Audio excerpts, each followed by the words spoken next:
Hai sobat semua, apa kabar?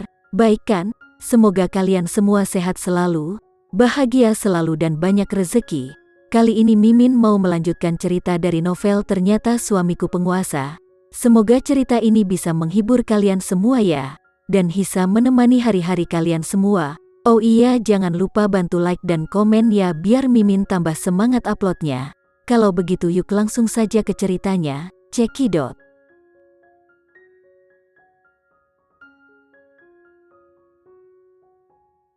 Langit biru jernih tiba-tiba menjadi mendung dan guntur menggelegar. Hujan akan segera datang. Suasana hati Randy gelap gulita seperti awan di langit dan mereka mencekiknya. Pada saat yang sama, itu menunjukkan bahwa badai akan datang ke hidupnya. Tidak peduli seberapa keras badai itu, yang harus dia lakukan adalah melindungi istri dan anaknya. Tidak peduli berapa lama cakar Tuan Tua Sanjaya terentang, dia tidak akan membiarkannya berhasil. Ketika Putri kembali ke Villa Sanjaya, dia mengetahui bahwa putri kecil tidak pergi ke taman kanak-kanak dan sedang tidur siang di rumah. Dia naik ke atas dan melihat David berdiri di pintu kamar putri kecil. Sosoknya yang ramping berdiri tegak. Hanya dengan melihat punggungnya, dia selalu merasa bahwa dia tidak terlihat seperti anak yang lahir dari keluarga biasa. Putri Bramasta berjalan mendekat dan tersenyum lembut pada David. Apakah putri kecil mengganggumu untuk menemaninya lagi dan tidak membiarkanmu kembali tidur? Mendengar suara Putri Bramasta, David berbalik dan mengangguk padanya sebagai cara untuk menyapa. Kemudian, dia berbalik dan pergi. Bukan karena putri kecil telah mengganggunya untuk menemaninya, tetapi David khawatir meninggalkan putri kecil sendirian di kamar. Apa yang terjadi kemarin masih jelas dalam pikirannya. Dia tidak bisa lengah sebelum masalah terselesaikan. Putri Bramasta kembali ke kamar dan duduk di sebelah putri kecil. Ketika dia melihat sosok imut itu lagi, dia memiliki gelombang emosi yang kompleks dalam dirinya. Dia menyentuh perutnya tanpa sadar. Di masa lalu, dia selalu merasa bahwa bekas luka di perutnya sangat jelek sehingga dia tidak bisa mengenakan pakaian terbuka. Saat mengerjakan beberapa desain lingerie di Korea, terkadang para model tidak datang tepat waktu. Seseorang menyarankan agar dia menggantinya. Dia benar-benar ingin melakukannya. Tetapi ketika dia memikirkan bekas luka di perutnya, dia langsung menyerah. Sekarang dia tahu bahwa bekas luka itu dibuat ketika putri kecil dikeluarkan dari perutnya. Putri Bramasta tidak merasa malu sama sekali. Sebaliknya, dia merasa sangat bangga. Ini membuktikan bahwa dia adalah mama putri kecil. Putri kecil lahir sebagai hasil dari kehamilannya. Putri kecil, yang sedang tidur nyenyak di tempat tidur, tidak menyadari bahwa mamanya sedang duduk di sebelahnya dan memandanginya. Putri Bramasta tidak bisa menahan diri untuk tidak mencubit wajah kecilnya. Bagaimana dia akan memberitahu putri kecil bahwa dia adalah mamanya? Memikirkan hari-hari sebelumnya, ketika putri kecil menangisi mamanya dan tidak membiarkan dirinya dekat dengannya, Putri Bramasta merasa sedih. Jika dia memberitahu putri kecil sekarang, apakah dia akan percaya bahwa dia adalah mamanya? Memikirkan bagaimana dia merindukan masa kecil anak itu selama bertahun-tahun dan bahwa putri kecil tetap di sisinya tanpa mengetahui kebenarannya. Itu benar-benar perasaan yang buruk. Namun, dia masih sangat senang karena Randy tidak menyerah padanya. Dia senang bahwa Randy telah membawanya kembali dan mengizinkannya untuk mengambil bagian dalam masa depan keluarga. Saat dia memikirkannya, putri kecil mengedipkan bulu matanya dan membuka matanya.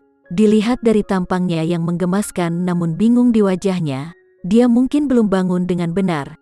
Dia mengedipkan matanya lagi untuk memastikan bahwa orang di depannya adalah Kak Putri. Putri kecil tersenyum manis dan berkata dengan lembut, "Kak Putri, hei, kamu sudah bangun." Putri Bramasta menunduk untuk menciumnya dan berkata, "Apakah kamu ingin mencuci muka? Aku akan mengantarmu." "Oke." Putri kecil membuka tangannya agar kak putrinya memeluknya. Dia melihat kak putrinya saat dia membuka matanya. Sepertinya kakaknya David benar-benar pintar.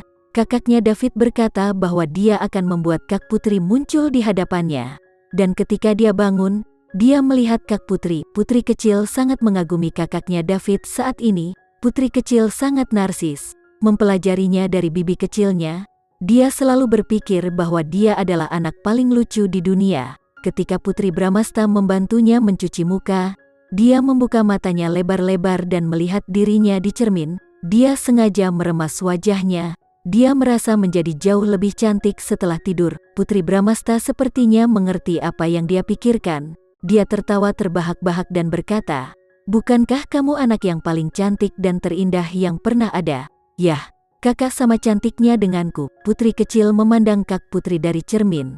Semakin dia memandangnya, semakin dia berpikir bahwa Kak Putrinya secantik dirinya. "Yah, putri besar dan kecilku cantik." Saat mereka berbicara dengan gembira, suara rendah dan lembut terdengar di telinga mereka.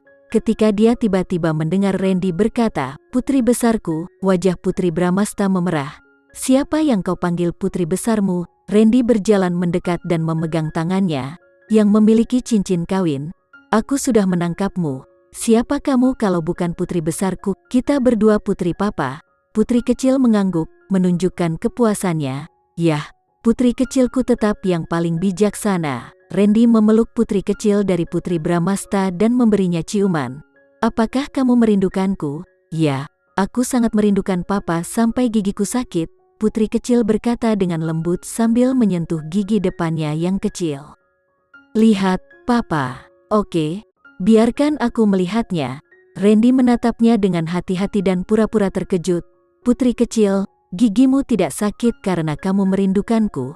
Itu karena ada serangga kecil yang menggigitnya." "Lihat, masih ada 2 serangga di sana."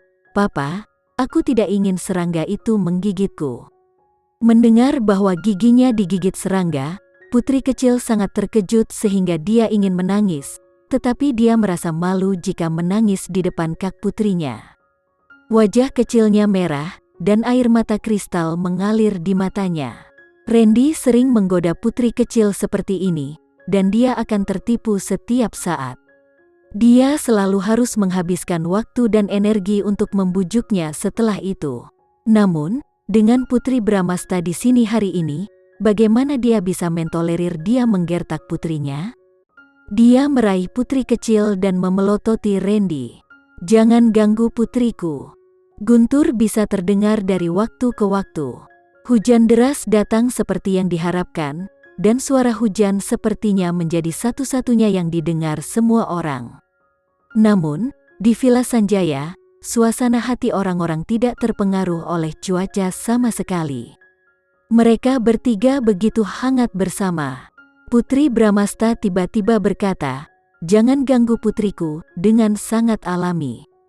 Randy diam-diam bahagia. Apakah Putri Bramasta mencoba mengakui putri kecil sebagai putrinya seperti ini? Putri kecil mengedipkan matanya yang besar dan cerah. Dia tidak sepenuhnya mengerti apa yang baru saja dikatakan Kak Putrinya, tetapi dia juga tampaknya sedikit memahami apa yang baru saja dikatakan oleh Kak Putrinya. Putri Bramasta bahkan lebih gugup. Dia mengucapkan kata-kata ini tanpa berpikir. Itu terjadi begitu tiba-tiba sehingga putri kecil berusia tidak siap sama sekali. Akankah putri kecil bersedia mengakuinya sebagai mamanya? Perhatian Randy tertuju pada Putri Bramasta, dan perhatiannya tertuju pada putri kecil. Putri kecil memandang papanya dan Kak Putrinya, dan tiba-tiba memeluk wajah Putri Bramasta. Dia menciumnya 2 kali, meninggalkan jejak air liurnya. Dia berkata dengan lembut, "Jadi aku punya mama sekarang." Di taman kanak-kanak, anak-anak lain bersama mama mereka. Dia adalah satu-satunya yang tidak memiliki mama. Tapi sekarang, dia juga punya mama. Dia sangat senang dan gembira. "Sayang, aku mamamu." Putri Bramasta memandang putri kecil dan berkata dengan sangat hati-hati. "Mama." Putri kecil menari-nari, mencium wajah Putri Bramasta lagi dan terkikik. Tiba-tiba, dia merasa lebih bahagia. Dia memiliki papanya yang mencintainya, saudara perempuannya yang tumbuh bersamanya, dan kakaknya David. Sekarang dia bahkan memiliki mamanya. Ya, Putri Bramasta mencium putri kecil, dan air mata mengalir dari matanya. Sayang, Mama mencintaimu. Aku juga sayang Mama. Putri kecil menyeka air mata di wajah Putri Bramasta dengan tangan kecilnya dan berkata, "Jangan menangis, Ma. Papa akan merasa sedih. Aku juga akan merasa sedih."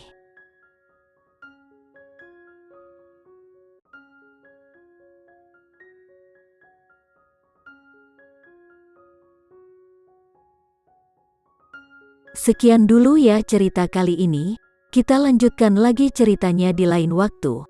Oh iya, bagaimana menurut kalian? Semoga bisa sedikit menghibur kalian semua. Jangan lupa like, share dan komen ya. Untuk teman-teman yang baru nonton jangan lupa subscribe-nya. Hehehe, kalau ada teman-teman yang ingin gabung langganan bisa langsung gabung saja untuk dapat fitur yang menarik dan sedikit membantu Mimin. Terima kasih sudah menonton, sampai jumpa lagi. Bye.